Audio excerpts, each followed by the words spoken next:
Welcome to the Business of Property podcast. I'm Simon. I'm Stuart. We're both property people running our own businesses. This podcast is just us chatting, as we often do, about anything and everything property.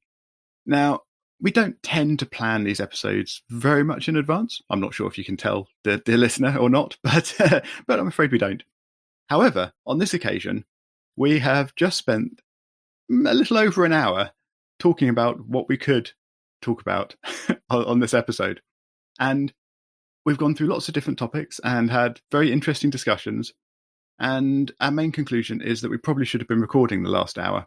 We could have got at least an episode, maybe two out of it. So with that in mind, we've sort of concluded that we've done quite a lot actually in the last year. And there is lots to talk about. And we're going to start off what we do actually record as this episode for you with a little wander back over what we've done and accomplished and not accomplished in some cases over the last year. We did record a goals episode at the beginning of 2021, and we're not specifically reviewing that in this episode. We're just going to talk about what we can remember of the year. Seeing as I got the intro this week, it is over to you, Stuart, to give us your thoughts on 2021.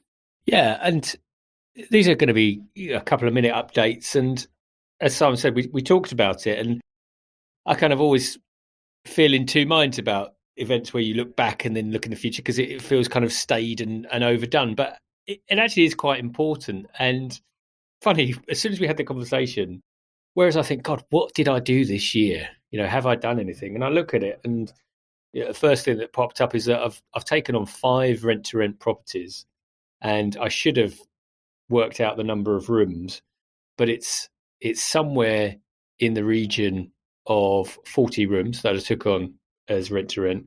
Five properties are live, and that all happened this year, which is unbelievable to me because that was during lockdown. We've completed on a 7-bed sale of an HMO property. We refurbished a 3-bed maisonette to have 3 beds, 3 en suites. So that was quite a big project. That finished in March of April this year. We've also got 2 properties that are sold subject to contract. And we had 3 failed sales, one of which was pulled out the day before exchange, and another about the week before exchange, and another the month we were due to complete. And they're just the things that jump up to the top of my head. But when I look at that in writing, I think there's a fair amount there.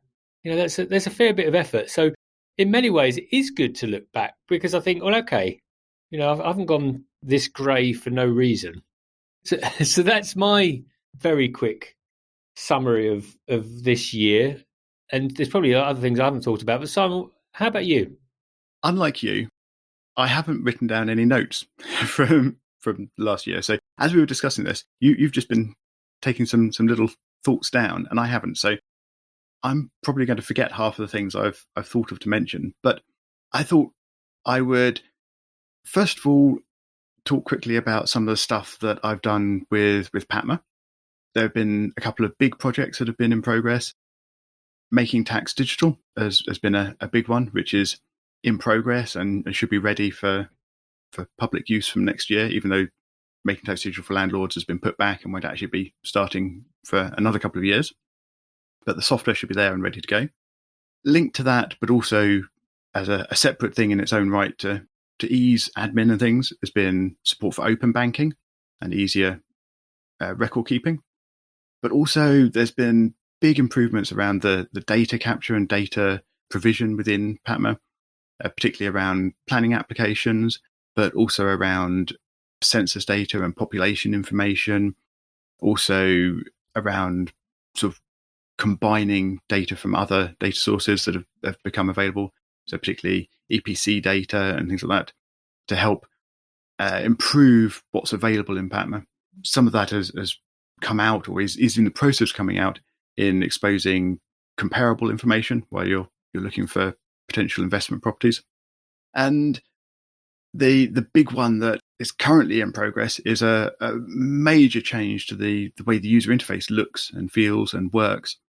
And that's not live and available to anyone yet, but that will be coming out soon. I'm not going to put a date on it. It's a kiss of death for any project plan, but soon. And I'm really, really excited about that and how that's going to make the whole thing sort of fit together better. But also looking back over 2021, I think we need to remember that we've been broadcasting podcast episodes every week for 2021. And we've talked about rent-to-rent strategies. We've had some good interviews with a rent-to-rent specialist, and we've talked about planning and development with our guests. We've talked about auctions and property information packs and lots of good information there. We've also talked a bit about sort of the training world and going green and what the future property market might hold, or in fact, the property market sort of towards the end of 2021, what that does hold with some of our guests. And I'll try to link to those interviews in the show notes. But also, Stuart, you and I have gone through a whole series of how to replace your salary with property through different investment strategies and different approaches to property and what it would actually really take on the ground to replace salaries, or an average salary anyway. And I'll link back to those as well in the show notes. So there's lots of great stuff that we've actually talked about. And all the time, I kind of forget that we've had these conversations. I forget that this information that we've enjoyed recording and putting out into the world, and so many people have enjoyed listening to. I forget it so easily. So I think it is good to look back over the last year. Yeah, definitely. And you're right to point that out. And the other thing I would add, other than personally finding those episodes quite useful, we know people have reached out to us in the past to say that they have too, which is always good. That I found some of these sessions to be a little bit like therapy for me. I've even talked about some things that were top of mind, and the most recent one, a couple of episodes back, where I mentioned the fact that I had made a mistake on one of the rent-to-rent properties that I'd done, and it's cost my business money and cash flow. And genuinely, that was quite a cathartic experience for me, just to admit it, at least to you, one other person, but also publicly, to say, yeah, I've made mistakes. It's really helped me. So I'm glad you brought that up, actually, because yeah, it has been quite important and an effort. And for anyone out there that is listening and has listened across the year, please do reach out to us at Biz of Property or thebusinessofproperty.com, or find us on LinkedIn. We'd love to hear from you, and we'll certainly give you a mention on the show. That is, unless you're commenting on this next bit, which I'm going to mention, which is looking back at my property business, my property investment approach over the last year, which is not quite mistake, but I think is sort of confession coming up, at least. I can't remember my exact goal or exact plan, because I haven't gone back and looked at it, and we're not reviewing goals at this point. But I was certainly wanting to buy at least one house in 2021 as a new investment property.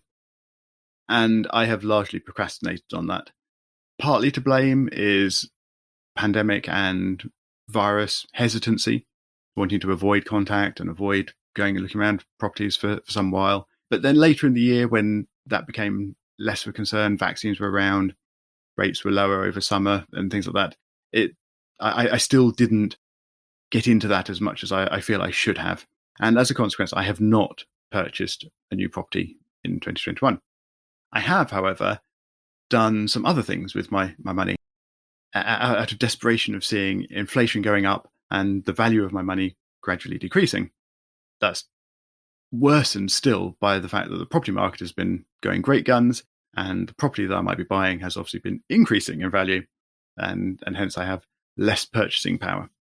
So I've done some other things with my money. We've talked about crypto investment, which I've explored, put some money into some stocks and shares, which we've talked about as well. You can go back and see a few past episodes where we've discussed those.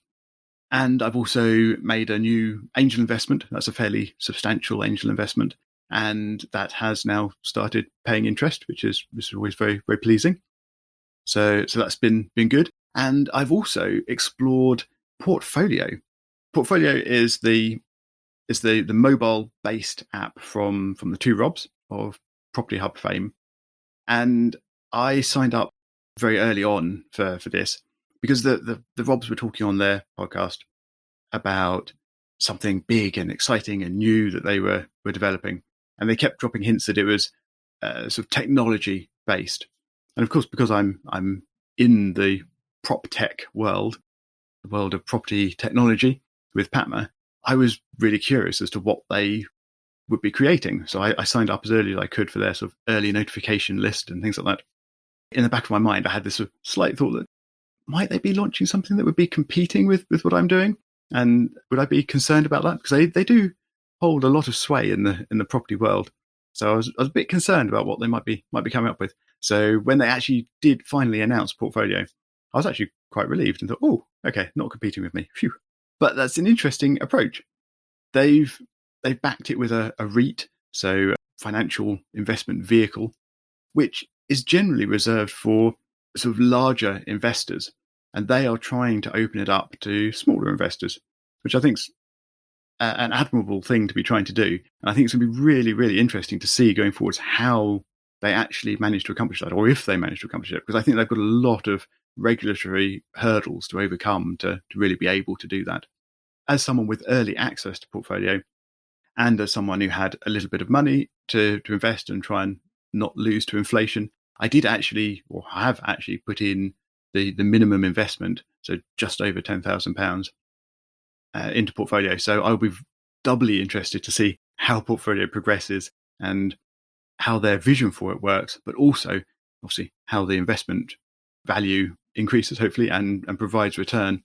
So I think that's going to be a big one for me to be looking out into 2022. Yeah, it's really interesting, I think, for me and for us listening to hear about that, for those that have heard about portfolio, to hear what your direct experiences are.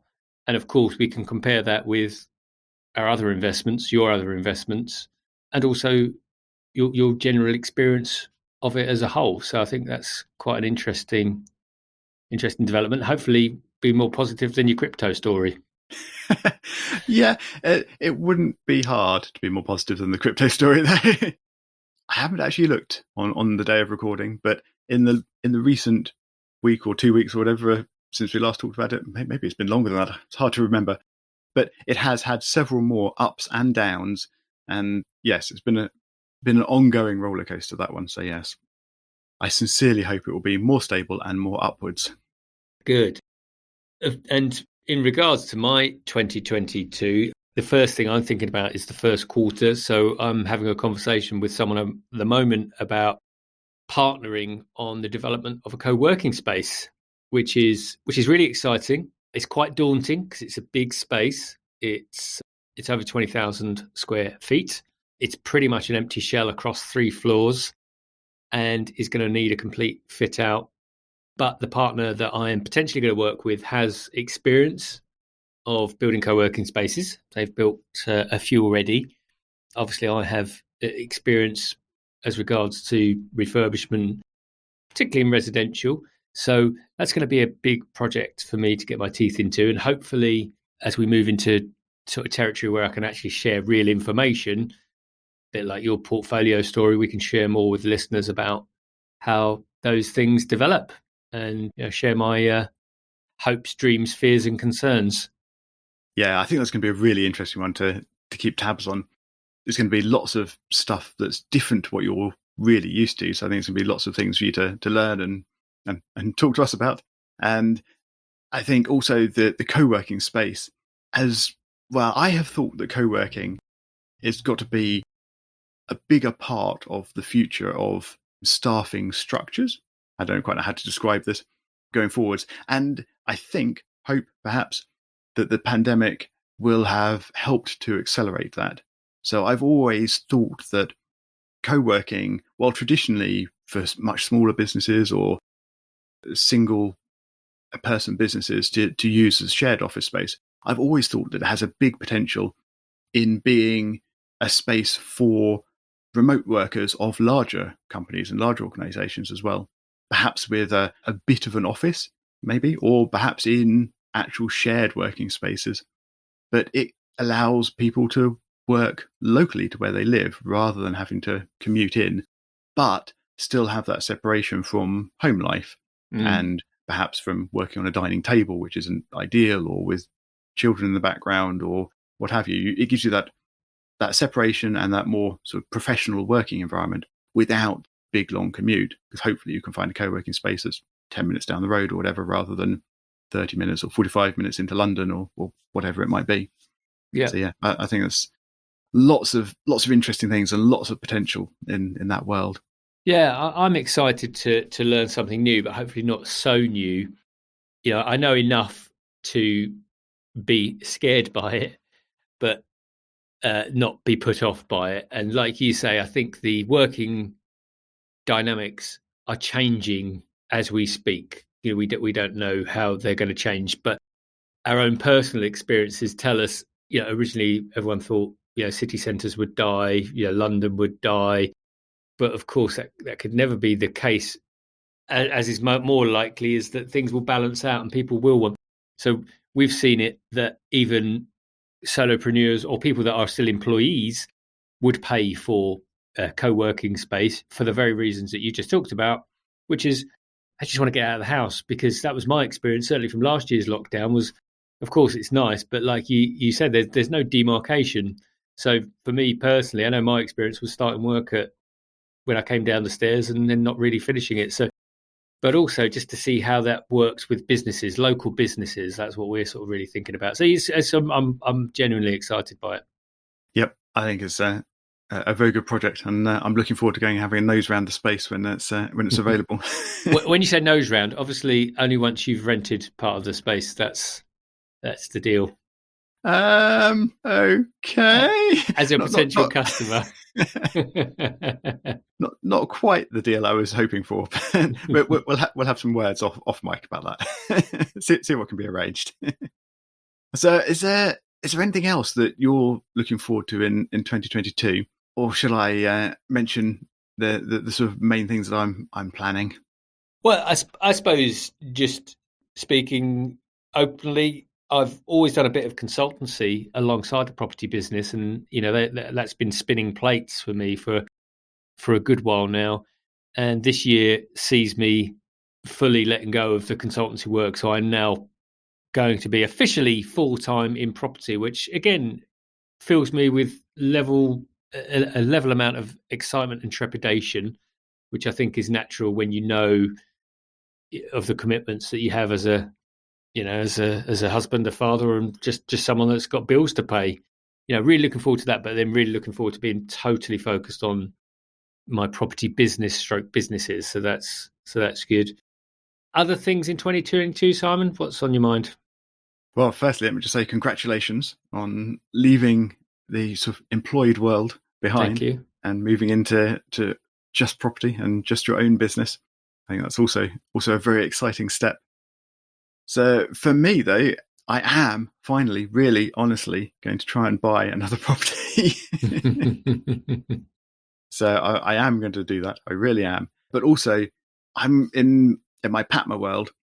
I've got the big objectives of getting the visualization, visual improvements out and live and solid. There's going to be a number of sort of rounds of iteration on that to really reduce the sort of paper cuts that you get. So when you have software that just has some rough edges here and there, and it just bug you now and then, don't stop you using it, doesn't stop it being functional and helping, but they're just little annoyances. And I'm going to really focus on getting rid of those and getting those ironed out and sorted so that PaTMa is a really smooth and well-oiled product to use. And making tax digital is going to continue to be a big part of that, and that sort of the product roadmap for PaTMa. And other than that, I'm going to be spending a lot of time trying to respond to customer requests and customer feedback. So I get assorted suggestions and requests in, and sometimes they're great and small, and I can implement them almost immediately. Other times they're bigger projects and they sort of go onto a backlog and things, and I'm going to try and work through that. Not particularly work through that backlog, but work through those suggestions and work out where I can best answer customer requests and customer feedback to make improvements in those areas. So I'm quite excited to do that. Although I must also say that I'm not really planning a whole year at this point, which in the past I have tried to do, but this year I'm trying to think much smaller. I don't know if that's sort of the pandemic warping my view on time and things, but yeah, I am going to try and look just a short few months ahead in my initial plans and then revise them as things go on. Have you found the pandemic's sort of warped your sense of time, Stuart? Most definitely. I generally don't know what day it is, Simon, to be honest, but I'm not sure I can claim that's a pandemic effect for me personally, though. I couldn't tell that before either. But yeah, I've read a number of times actually that, planning more, because I've always struggled to plan. When people say, what's your 5-year and your 10-year plan? I can never, I've got a kind of a 3-year plan, but even, in the 12 months, I've read that more than 90 days is about, 90 days is about what we can do. So I think you're in good company in terms of 90 days. I did do a few 12-week plans for anyone that's read the 12-week year, which is quite intense and does make you focus, but my God, it's makes you busy. So I think that sounds about reasonable. And I guess in techno world, sprints aren't ever much longer than that anyway. Well, I think sprints can be as long as you like, really, in the tech world. But yeah, a typical length would be really quite short, as in sort of 2-3 weeks would be a typical sort of development tech sprint. So yes, yeah, I'll have a few of those planned in advance. I'm not going to dig into that now, but I will try and find a link to a recent podcast I listened to that was discussing some of the structures around sort of planning product development across a technical implementation, and how some of the structures were sort of thinking further ahead, but also then implementing it in smaller chunks. So yeah, I'll try and link that just in case anyone's interested. But yeah, not for deep discussion now. So I think we're probably finished, aren't we, Stuart? We probably are, and would wish everyone a very prosperous 2022. And thank you for all of you that have been listening, and those of you that have reached out to us in the last year. And for those that haven't, please do. And if you haven't left a rating or review, please do. Other than that, Simon, just remains for me to say, please visit thebusinessofproperty.com for show notes and a contact form if you do want to reach out to us. Or you can find us on Twitter or LinkedIn. Links will be in those show notes on thebusinessofproperty.com. Stuart and I will talk to you again next week.